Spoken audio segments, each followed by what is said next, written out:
Bienvenue à Masse, Parlons Box, édition du dimanche soir. Si c'est votre première fois, inquiétez-vous pas, on fait la même chose à tous les semaines.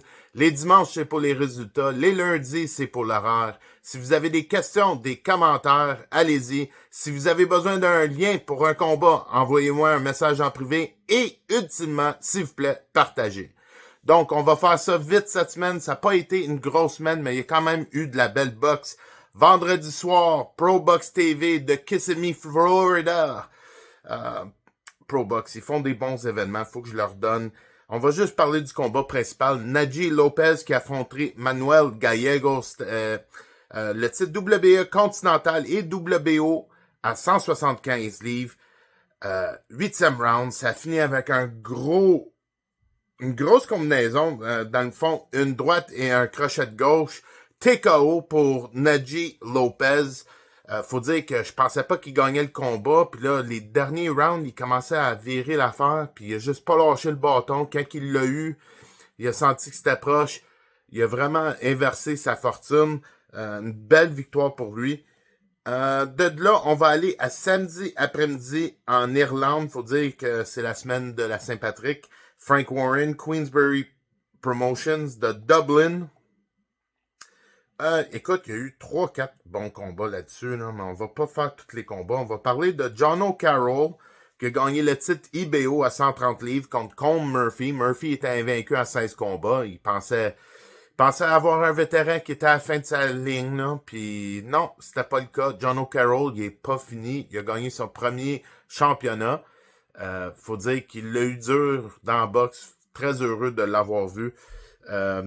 Aussi, le titre IBO à 140 livres, Pierce O'Leary a gagné contre Maxie Hughes, un gros TKO au 5e round. Un peu imprévu, on s'attendait plus à un combat qui durait plus longtemps. Aussi, le combat principal, Anthony Carcase contre Jazza Dickens. Décision unanime pour Carcase, titre WBA à 130 livres. Écoute, c'était une guerre, là, une vraiment belle guerre. Si vous l'avez manqué, je suis sûr qu'il y a des highlights à quelque part. Allez voir ça. Carcase contre Dickens. Next, samedi soir, par exemple, Barboza contre Sims Jr. en Californie, sur DAZN, Golden Boy.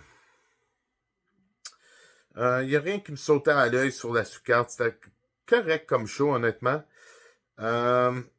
Gabriela Fundora qui a gagné contre Viviana Ruiz. Je suis pas vendu. Les deux Fundora, je trouve que il y a quelque chose qui se passe. Ils sont juste... Physiquement, il y a quelque chose comme on dirait qu'ils devraient se battre dans une catégorie plus haute. Écoute, elle est indisputée, elle est jeune. Le futur pour elle, je sais pas, 112 livres, elle peut monter, ça c'est sûr. Next, Oscar Collazo a gagné contre Jesus Haro, un beau TKO au 6e round. Ils ont arrêté ça. Titre WBO, WBA à 105 livres, tout petit. Puis le combat principal, Arnold Barboza contre Kenneth Sims Jr., titre WBO en jeu. Une décision unanime pour Arnold Barboza. Faut dire que... Tu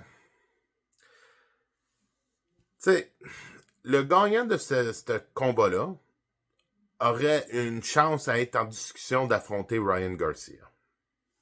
Et je crois que la performance n'a pas donné le goût à personne de faire ce combat-là. Anyway, c'est une perception. Peut-être que j'ai tort. Et dernière petite chose, dimanche matin, tôt le matin, le combat principal, Riku Masuda a gagné contre Nonito Donaire, un TKO au 8e round. Juste trop jeune, trop rapide.